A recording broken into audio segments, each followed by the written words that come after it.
Winter in the Middle Ages was no season, it was a predator. Imagine being trapped in a hut of smoke and frost, your family huddled with livestock just to steal their warmth, while wolves howled outside and hunger clawed from within. No electricity, no stores, no rescue, only endless nights where survival itself was the only game. So let me ask, stripped of every modern comfort, how long would you last in a 14th century winter? Welcome to Vale of the Middle Ages, where we peel back the myths of castles and knights to reveal the raw, brutal, and very human struggle of survival. From the year 1300 onward, Europe entered what historians now call the Little Ice Age, a slow but merciless cooling of the climate that would last for centuries. The winters grew longer, darker, and crueler. Rivers that had flowed freely for generations froze into solid roads of ice, farmlands withered beneath blankets of snow, and cities that had once thrived found themselves trapped under a sky that refused to relent.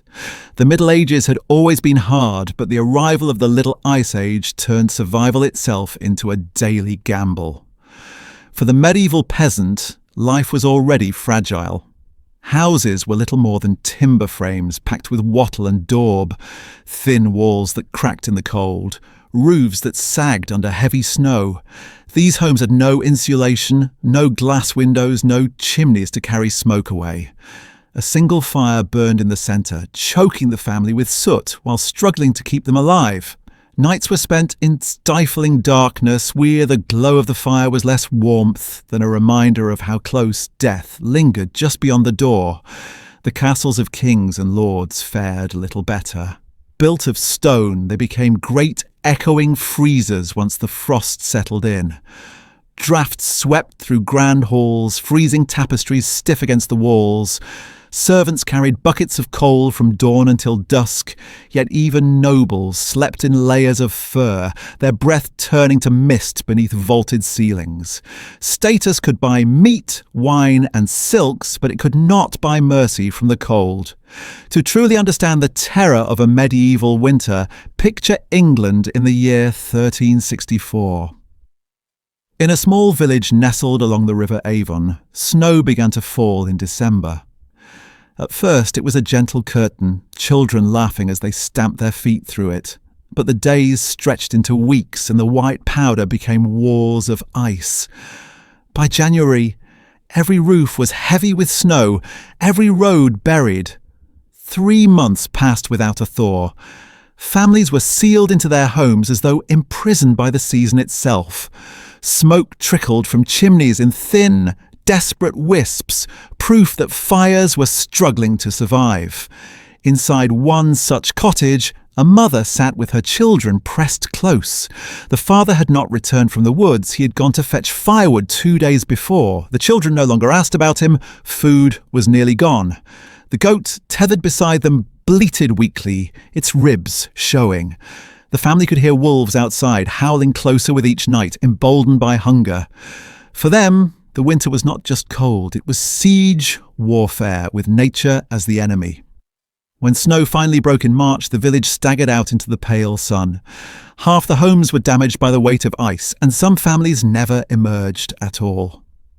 Their doors remained shut, the silence inside telling its own story. For the survivors, there was no celebration, only a grim accounting of who had endured and who had not. And yet, what amazes us is how ordinary this was. For the medieval world, 3 months of snow was not an apocalypse. It was expected. They had no weather forecasts, no emergency services, no trucks to plough the roads. When nature struck, there was no cavalry coming to help. Compare that to our modern world. Today, if a blizzard locks down a city for even 3 days, chaos erupts. Grocery stores stripped bare, highways snarled, people panicking as though civilization itself might collapse. Now imagine 3 months of isolation, starvation, and darkness. Imagine the silence of a snowbound medieval night, broken only by the cracking of beams above your head and the faint scratching of hunger in your belly. That was winter in the Middle Ages. In the Middle Ages, warmth was not a luxury. It was a matter of life or death, and in a world where the walls of your home were little more than mud and sticks, the fight against cold became a daily battle. Most homes revolved around a single fire pit. A pile of logs burned slowly, the flames licking at blackened stones while smoke climbed into the rafters. There were no chimneys, only crude holes cut into the roof. More often than not, the smoke lingered, filling the hut with a choking haze that left eyes burning and lungs rasping. By the end of winter, the ceiling was coated with soot, and every villager smelled like a smoked ham. Comfort came at the price of slow suffocation. But fire alone wasn't enough. Heat laked through cracks in the walls, seeped under the door, and vanished into the night. And so, peasants turned to a more practical and pungent solution. They brought the animals inside.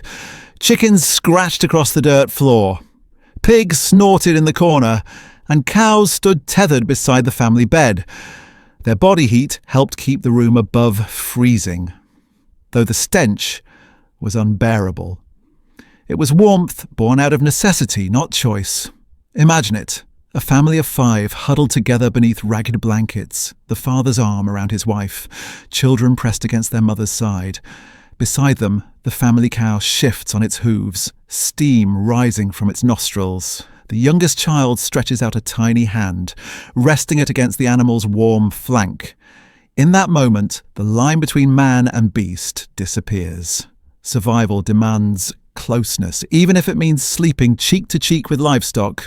And yes, you've already guessed it. The most reliable electric blanket of the Middle Ages was not woven from wires or wool. It was, quite literally, a pig. The Vikings, ever inventive, went further. Their longhouses contained trenches filled with fire, lined with stones that absorbed and radiated heat long after the flames had died. The design turned the building into a crude furnace, keeping both people and animals alive through the endless Nordic nights. In those smoke-filled halls, cows stood shoulder to shoulder with warriors, their lowing mixing with the sound of crackling wood. The home was not just a shelter, it was a living engine of survival, powered by flesh, fire and stone. Contrast that with the so-called luxury of stone castles. You might imagine thick walls keeping the cold away, but the truth was the opposite. Stone is a miser with heat. It absorbs warmth and gives nothing back. Many great halls became vast refrigerators, their hearths blazing while the air remained bitterly cold. Think of it as medieval air conditioning. The more you tried to heat it, the colder it seemed to get. For the wealthy, furs offered a shield. Fox, lamb and rabbit pelts lined cloaks, hats and gloves.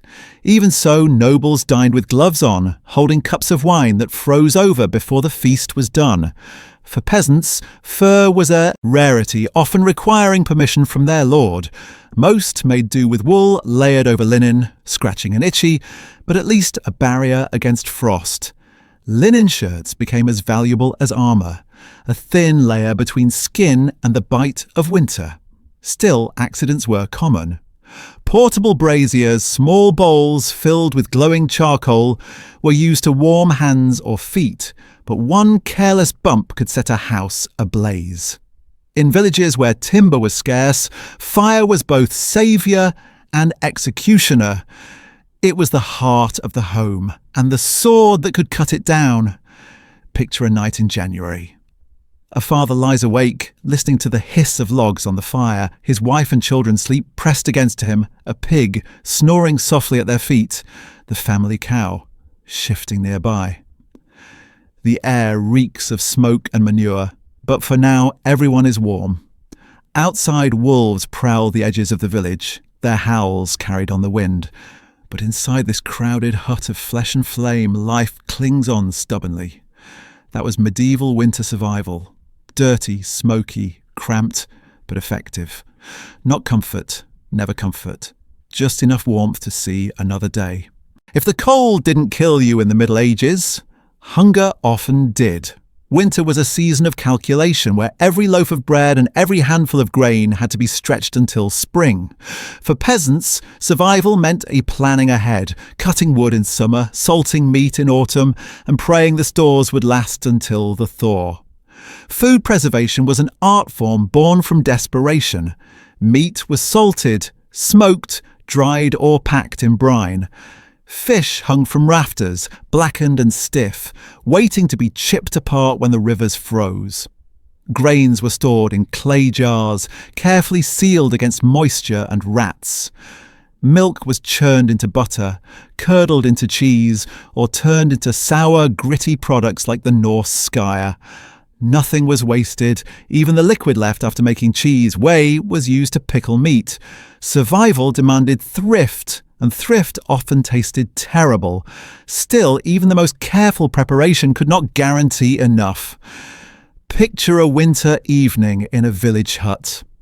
The family gathers around a steaming pot, the only light coming from the sputtering fire. The mother ladles out portions of soup, if it can be called that. A thin broth of melted snow water with a few grains of barley swirling in the bottom. A scrap of dried fish floats like driftwood on the surface, so tough it could double as a roof tile. The children gnaw on crusts of black bread, so dense and sour it grinds their teeth as much as it fills their stomachs. That was dinner. That was survival. And when harvest failed, the situation collapsed entirely. Between 1315 and 1317, Europe endured what would later be called the Great Famine. Torrential rains drowned the crops, rotted the grain and turned fields into swamps. Animals starved, meat supplies vanished and seed stores were eaten out of desperation. Across the continent, food prices soared. Bread that once fed a family cost more than most peasants earned in a week. Hunger pushed people to unthinkable acts. Chroniclers tell of children abandoned, infanticide whispered about in villages, even cannibalism in the most desperate corners of Europe. Estimates suggest between 1.5 to 3 million people died in those 2 years alone. For comparison, the Black Death would come decades later, but this famine carved a wound that was just as deep in the collective memory. And here's where a little dark humour stings the hardest. If you think eating instant noodles 2 days past expiration is a personal tragedy, try choking down a bowl of melted snow water soup in 1316. That was dinner for millions. The psychological toll was just as brutal as the hunger itself. Every day was measured by how much food remained in the chest, how many loaves were left, how many animals still stood in the barn. Families rationed bites, not meals.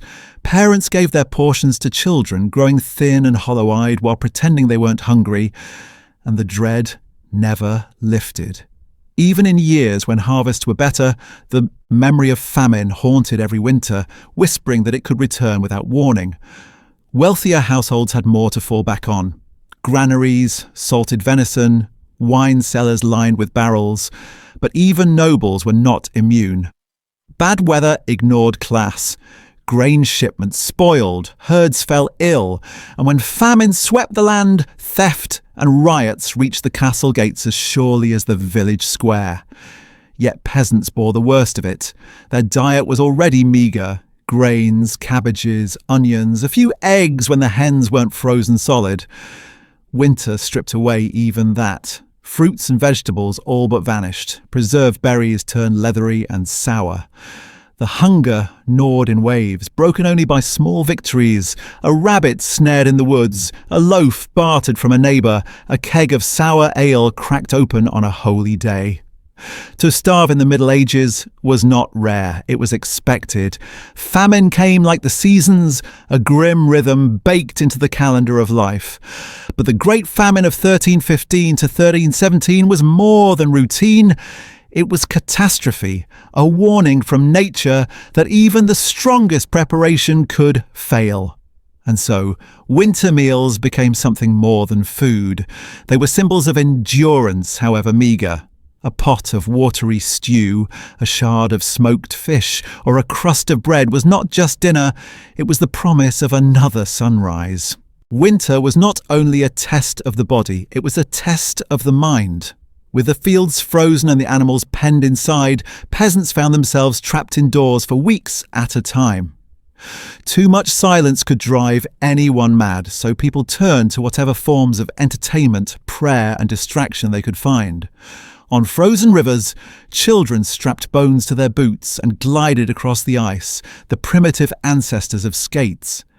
Villagers hurled snowballs at one another in playful battles, a pastime that chroniclers claimed was training for war.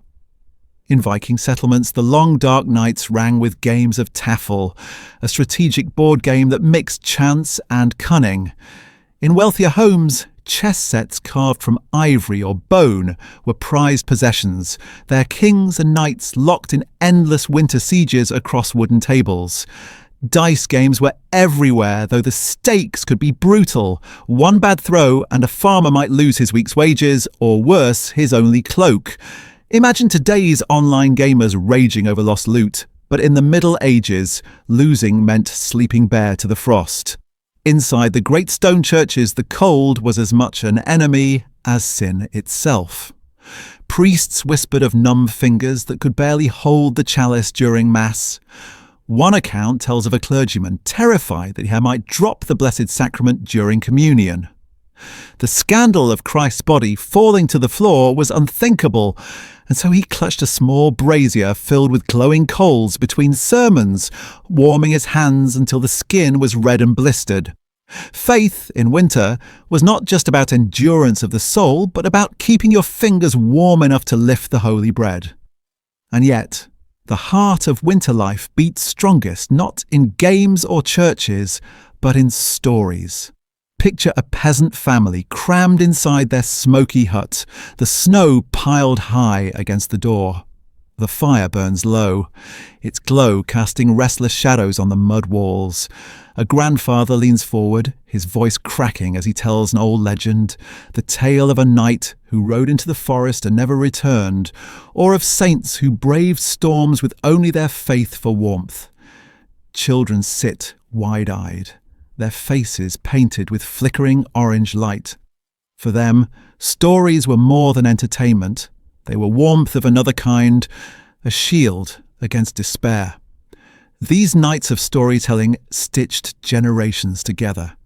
Every fable, every myth, every whispered ghost tale was a reminder that even in darkness, the human mind could find light. The laughter of a child at a well-timed jest, the gasp at a heroic deed retold, the quiet comfort of hearing that even saints once trembled in the cold, all of it kept despair at bay. To us, winter entertainment means streaming shows, scrolling endlessly on glowing screens, or escaping into digital worlds. But for the medieval peasant, the game was as raw as it was real. Today, you might lose a match in Fortnite or Call of Duty and slam your controller down in frustration. Back then, you could lose a round of dice and find yourself without food or clothing for the week. The difference between leisure and survival was razor thin. And through it all, prayer remained constant. Families prayed for the thaw, for their animals, for bread, for mercy.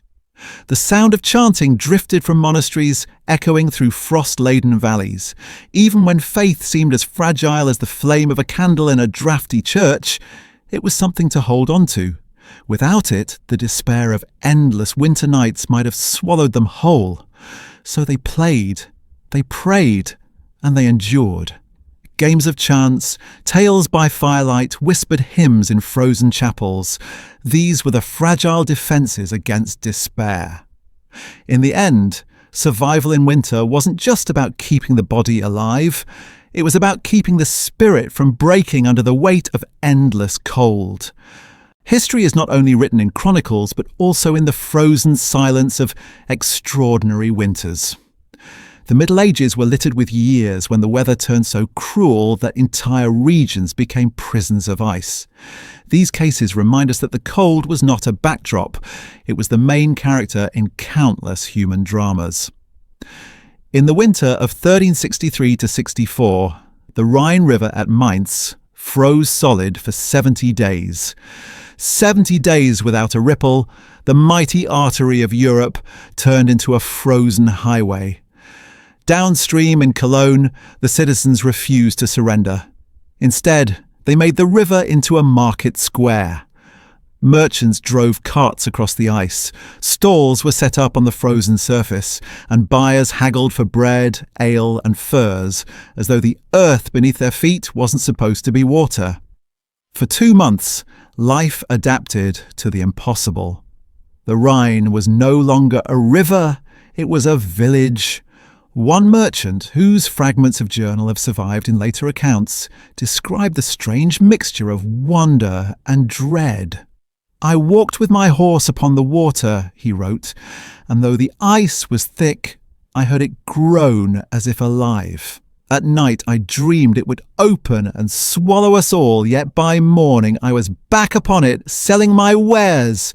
His entry captures that razor's edge between awe and terror.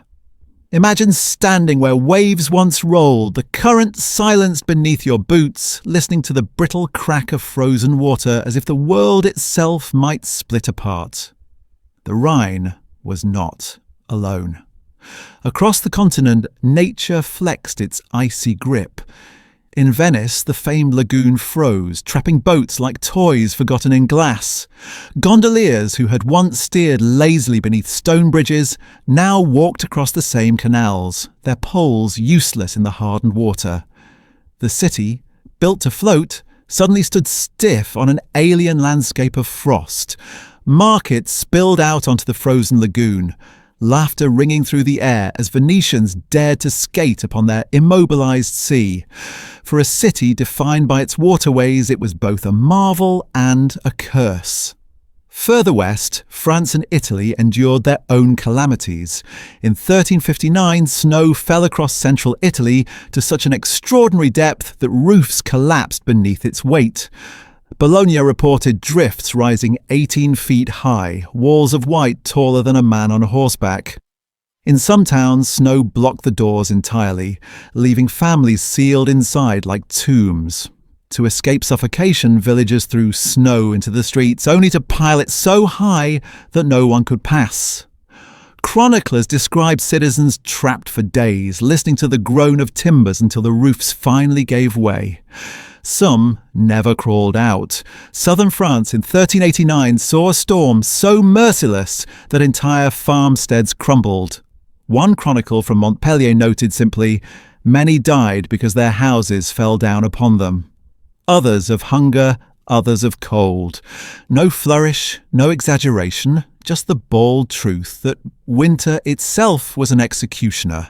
And yet there was resilience. The same merchant in Cologne wrote another entry before the thaw. "Though I fear the ice, I will remember it also as a season of wonder. We danced where ships had sailed. We sold bread where fish once swam. God made a market of the river." His words are as much disbelief as they are testimony. If you want to imagine it yourself, close your eyes and place yourself on the Thames in London during one of its later freezes. The surface is solid beneath your feet, but faint cracks echo each step. You can feel the vibration. The water straining below, waiting to break free. All around you, people laugh, skate, sell goods, even roast meat on the ice. But in the quiet moment between the noise, your heart pounds because you know this is unnatural. This is borrowed time. These winters remind us that the Middle Ages were not merely about kings, knights, and battles. They were also about ordinary people forced to live with an unpredictable climate that could, without warning, turn their rivers to stone and their homes to coffins of snow. To walk upon a frozen river was to walk upon history itself, fragile and unforgettable. Winter in the Middle Ages was never just a season, it was a psychological siege. Every snowfall, every howl of the wind, every night that seemed longer than the last carried with it a reminder. Life was fragile and death was close. Hunger, disease, and despair were not occasional visitors. They were permanent residents of the season. The cold weakened bodies, and weakened bodies invited illness. Colds turned to fevers, coughs became death rattles. Crowded huts filled with smoke and livestock became breeding grounds for infection.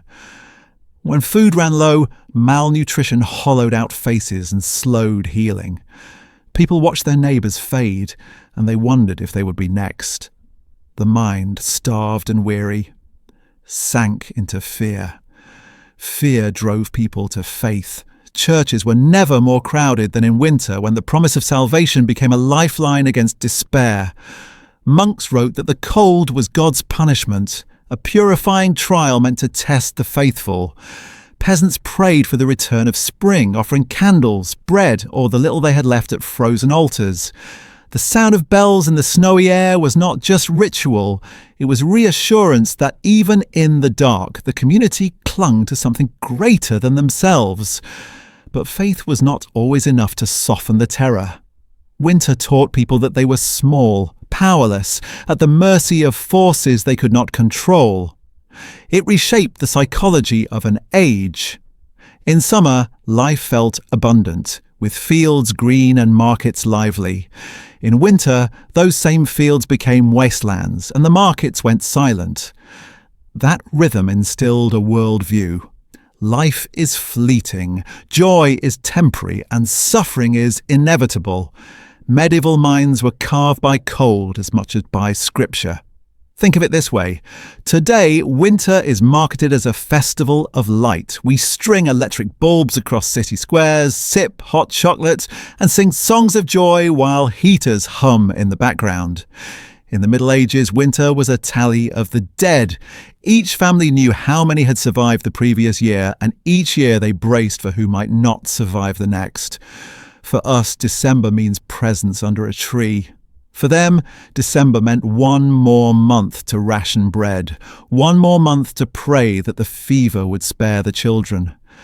And yet, from this suffering came resilience. Winter created communities that leaned on one another for survival. Villages became families, faith became fire, stories became blankets. The season shaped not only how people lived, but how they remembered. Trauma etched itself into memory, passed down through tales of famine and frost. In this way, winter didn't only kill bodies, it froze entire generations into collective memory. It is fitting, then, to think of medieval winter as more than cold air and snow. It was a sculptor chiseling fear into the bones of society. It was a thief stealing lives and food. It was a judge reminding humanity of its limits. And it was a keeper of memory, ensuring that even centuries later we still speak of the winters that nearly ended them. Winter in the Middle Ages didn't just end with spring. It lingered in the psyche, shaping how people understood life, faith, and death. It froze not only rivers and fields, but also the hearts and memories of those who endured it. In short, winter was not just a season. It was a monument of fear, a trial of endurance, and a reminder that survival was never guaranteed. In the end, winter was the greatest equalizer of the Middle Ages. It didn't care if you were a peasant or a noble, a priest or a merchant. The frost reached into every hall and every hovel, testing the endurance of all who lived beneath its shadow. Families huddled together with livestock, nobles wrapped themselves in furs, and monks prayed with numb hands, but the struggle was the same. Each winter was a question, and survival was never guaranteed. Here lies the paradox. They fought only to survive the season, to scrape through to spring with their lives intact. And yet, it is those very winters, the harshest and cruelest of them, that etched their existence into history. They wanted to forget the snow, the hunger, the silence, but those memories are exactly what remain. We remember them not in their summers of abundance, but in their winters of despair. So ask yourself, Stripped of your electric heaters, your hot showers, your down blankets, how long would you last in a 14th century winter? A week? A month?